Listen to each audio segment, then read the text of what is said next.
Bismillahirrahmanirrahim. Assalamualaikum warahmatullahi wabarakatuh. Bertemu kembali dengan channel Pena Guru PAI. Apa kabar anak-anak sekalian? Semoga kalian senantiasa sehat walafiat dalam lindungan Allah Subhanahu wa taala. Anak-anak soleh dan solehah, pada kesempatan kali ini kita akan belajar tentang memahami hikmah zakat sebagai implementasi rukun Islam, yang merupakan materi mata pelajaran pendidikan agama Islam dan budi pekerti kelas 6 semester 1.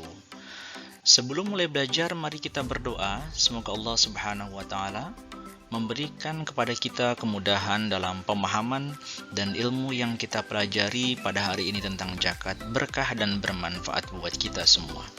Mari kita tundukkan kepala kita dan angkat kedua tangan kita. Bismillahirrahmanirrahim.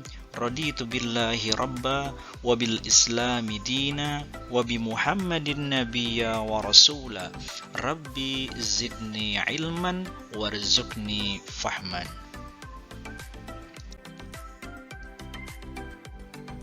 Anak-anak sekalian, sebelum kita lebih jauh membahas tentang zakat, ada baiknya kita mendalami terlebih dahulu pengertian zakat secara bahasa dan secara istilah.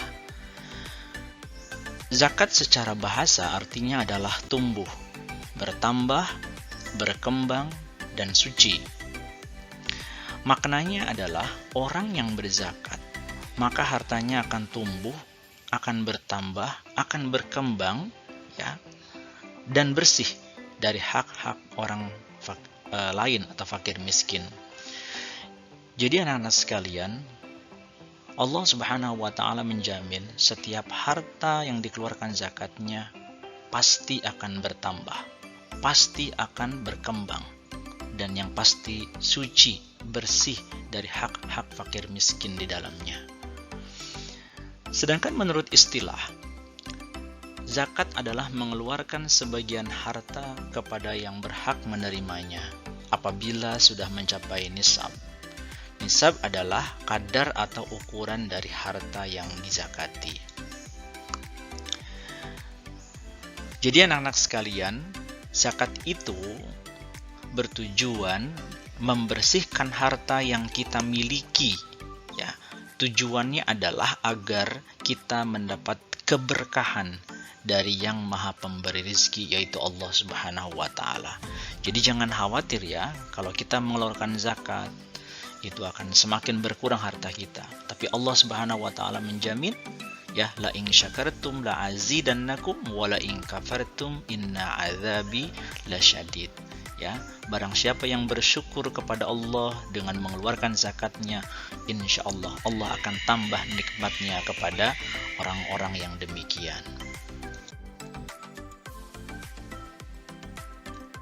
Dalil nakli tentang zakat terdapat di dalam surah At-Taubah ayat 103. A'udzu billahi minasyaitonir rajim. Bismillahirrahmanirrahim. Hud min amwarihim sadaqatan tutahhiruhum wa tuzakkihim biha wa salli alaihim inna salataka sakanul lahum wallahu sami'un alim. Ambillah zakat dari harta mereka guna membersihkan dan menyucikan mereka, dan berdoalah untuk mereka. Sesungguhnya doamu itu menumbuhkan ketentraman jiwa bagi mereka. Allah Maha mendengar, Maha mengetahui. Quran Surah Taubah ayat 103. Ini merupakan dalil nakli tentang zakat. Artinya Rasulullah SAW pun berdasarkan ayat ini, ya, memerintahkan kepada kaum muslimin untuk membayar zakat, ya. Maka dari itu Abu Bakar As-Siddiq pada tahun-tahun pertama memimpin menjadi khalifah menggantikan Rasulullah, sempat berhadapan dengan orang-orang yang tidak mau membayar zakat. Maka Abu Bakar, ya, dengan dalil ayat ini yang menggunakan kata perintah ambillah, Abu Bakar memerangi orang-orang yang tidak mau membayar zakat. Ya. Zakat termasuk bagian dari rukun Islam yang 5. Nah, zakat hukumnya wajib bagi yang memiliki kecukupan harta. Bahkan ya, bagi harta yang telah mencapai nisab wajib dikeluarkan zakatnya. Ya.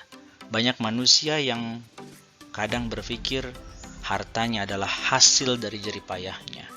Dia lupa bahwa semua harta yang dimilikinya pada dasarnya adalah titipan dari Allah Subhanahu wa taala. Jadi anak-anak sekalian, jika kalian memiliki harta dan telah mencapai nisabnya, telah mencapai 1 tahun, maka wajib untuk dikeluarkan zakatnya.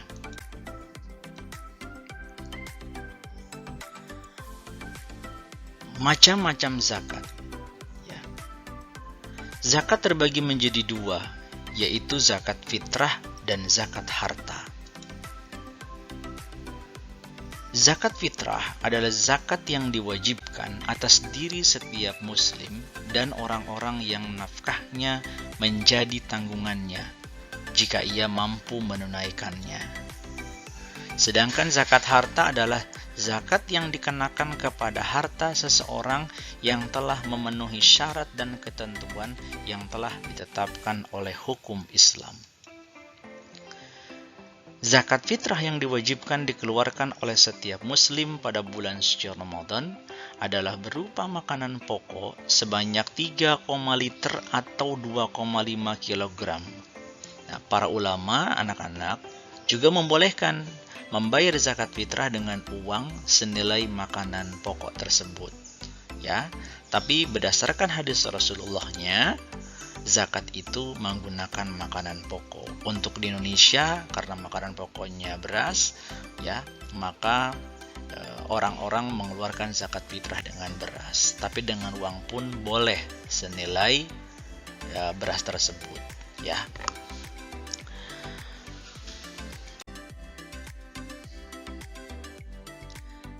Kita akan membahas tentang ketentuan zakat. Syarat wajib zakat fitrah ada 3. Yang pertama adalah beragama Islam.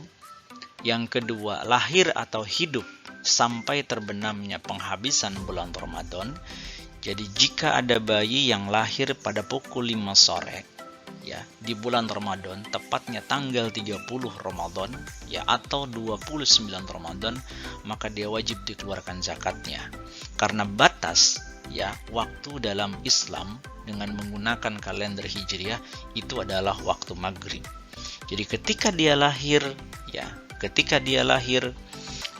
sebelum maghrib, maka bayi tersebut wajib, ya, untuk dikeluarkan zakatnya, tentunya oleh orang tuanya yang membayarkannya.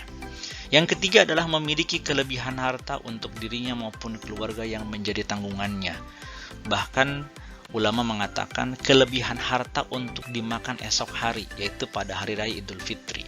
Jika seseorang masih memiliki kelebihan untuk makan di esok hari pada hari Idul Fitri, maka dia wajib untuk mengeluarkan zakatnya. Apalagi dia memiliki kecukupan harta yang lebih, ya, untuk hidup 1 minggu, 1 bulan, setahun, maka dia lebih wajib lagi untuk mengeluarkan zakat fitrah. Adapun ketentuan tentang zakat harta, harta yang wajib, ya, dizakatkan berdasarkan hadis Rasulullah adalah binatang ternak, kemudian emas, perak, hasil pertanian, hasil tambang, hasil perdagangan, dan barang temuan, atau dalam agama disebut dengan istilah rikaz. Ketentuan zakat harta adalah sebagai berikut. Ya, pemilik harta adalah seorang muslim. Yang kedua, harta tersebut milik sendiri, jadi bukan milik orang lain atau bukan milik berdua, ya, jadi milik penuh. Harta yang berpotensi berkembang, ya, kemudian telah mencapai nisab, ukuran yang ditetapkan hukum Islam, bebas dari hutang, kemudian mencapai 1 tahun atau haul, kemudian harta yang dapat diambil manfaatnya atau punya nilai, ya, punya nilai. Atau selain punya nilai, ya, harta yang dapat diambil manfaatnya seperti hewan ternak itu bisa diambil air susunya sehingga menghasilkan nilai yang lain, ya, selain dari harta tersebut.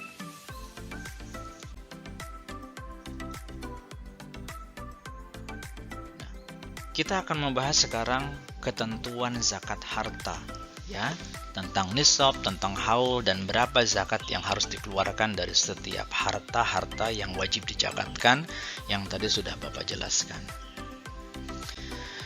Binatang ternak yang wajib dikeluarkan zakatnya adalah unta, kemudian kambing, sapi, kerbau, dengan ketentuan mencapai nisab dan haul. Nisab itu adalah ukuran batasan harta yang wajib untuk dikeluarkan zakatnya, sedangkan haul adalah mencapai 1 tahun. Artinya kepemilikan harta tersebut 1 tahun.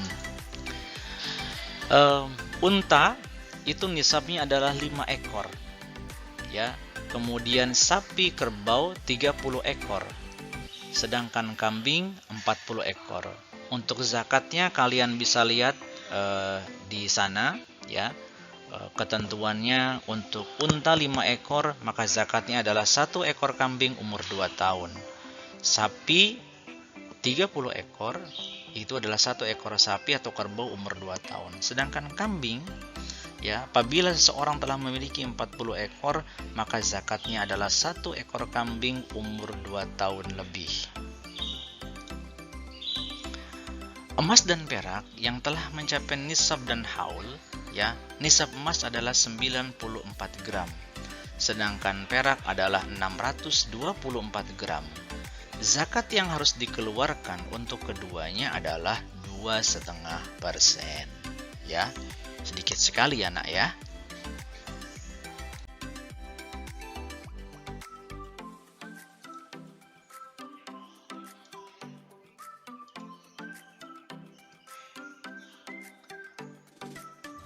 Rikas atau barang temuan adalah barang berharga yang ditemukan karena terpendam, seperti barang tambang, nikel, batu bara, emas, perak. Nah, jika kalian menemukan barang-barang tersebut, maka zakat yang harus dikeluarkan adalah 20%, ya, 20%, ya, untuk barang temuan, ya.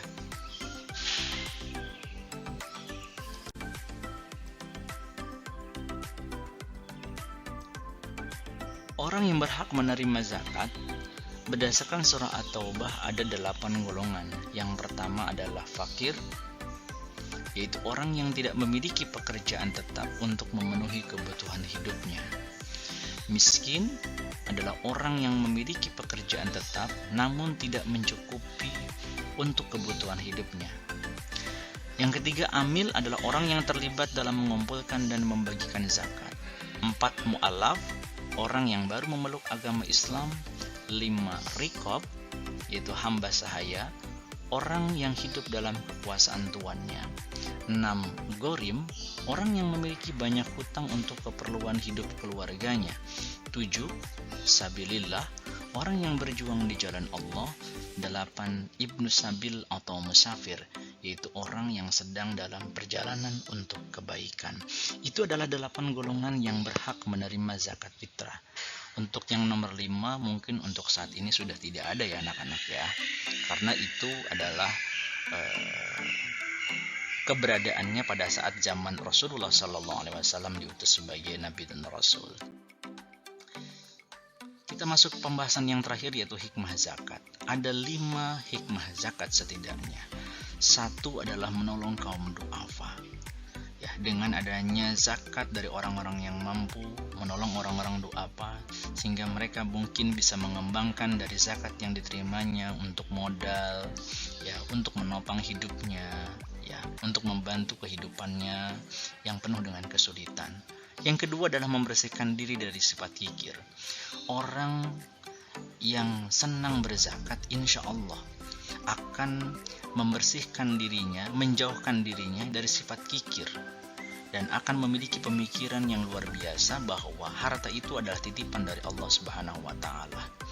Ya, maka ketika dia harus berbagi dengan orang lain, dia tidak ada merasa kesulitan, kemudian kekhawatiran, takut habis dan lain sebagainya, karena pada dasarnya harta yang dimiliki oleh dia adalah titipan dari Allah Subhanahu wa Ta'ala. Yang ketiga adalah menghindari timbulnya kejahatan di masyarakat. Semakin banyak orang yang berbagi dengan saudara-saudaranya, maka akan terjadi kedamaian, kerukunan di lingkungan masyarakat tersebut. Ya. Kemudian yang keempat adalah ungkapan rasa syukur kepada Allah Subhanahu wa taala. Dengan banyaknya harta yang dimiliki, ya, maka zakat itu merupakan ungkapan rasa syukur kepada Allah Subhanahu wa taala dengan berbagi dengan orang lain. Yang kelima adalah membangun hubungan kasih sayang antar sesama. Semakin kita berbagi dengan orang lain, maka itu akan membangun, ya, rasa kasih sayang antar sesama manusia. Anak-anak, demikianlah pembelajaran hari ini. Semoga dapat dipahami dan bermanfaat, serta semoga kita dijadikan Allah menjadi pribadi-pribadi yang memiliki keberkahan rezeki dan senang berbagi dengan saudara-saudara kita yang membutuhkan. Mari kita tutup perjumpaan ini dengan membaca doa penutup majelis. Subhanakallahumma wa bihamdika asyhadu an la ilaha illa anta astaghfiruka wa atubu ilaik. Sampai jumpa di video berikutnya. Terima kasih. Wassalamualaikum warahmatullahi wabarakatuh.